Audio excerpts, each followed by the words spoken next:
Mahi agriculture દ્વારા મિત્રો આજ આપણે એક ક્લચ પ્લેટ ચેન્જ કરવાની છે. તો મિત્ર તમે જોઈ શકો છો કે આપણે ક્લચ પ્લેટ ખોલી રહ્યા છીએ, કારણ કે આ સનેડો તાકાત નહોતો કરતો. તો મિત્રો આપણે એની ક્લચ પ્લેટ, પ્રેશર પ્લેટ આખો સેટ ચેન્જ કરવાનો છે. તો મિત્ર તમે જોઈ શકો છો કે આ જીપનો ક્લચ સેટ છે અને આપણે એને ખોલી રહ્યા છીએ.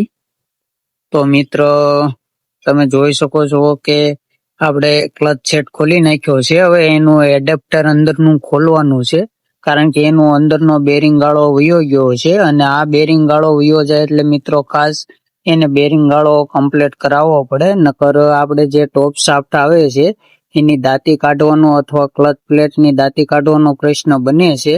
તો મિત્રો આપણે એડેપ્ટર ખોલી રહ્યા છીએ. વિડીયો ગમે તો લાઈક કરો, શેર કરો, ચેનલને સબસ્ક્રાઇબ કરો.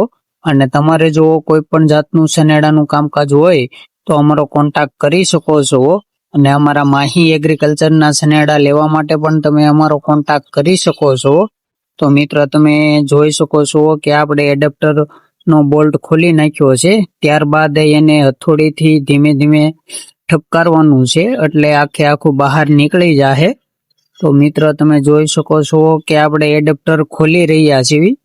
તો મિત્ર આપણે એડેપ્ટર ખોલી નાખ્યું છે અને આ એનો અંદરનો બેરિંગનો ગાળો છે, જે હવે આપણે લેટ ઉપર જઈ અને કમ્પ્લીટ એને કરાવવાનો છે. વિડીયો ગમે તો લાઈક કરો, શેર કરો, ચેનલને સબસ્ક્રાઇબ કરો અને મિત્રો કમેન્ટ કરજો.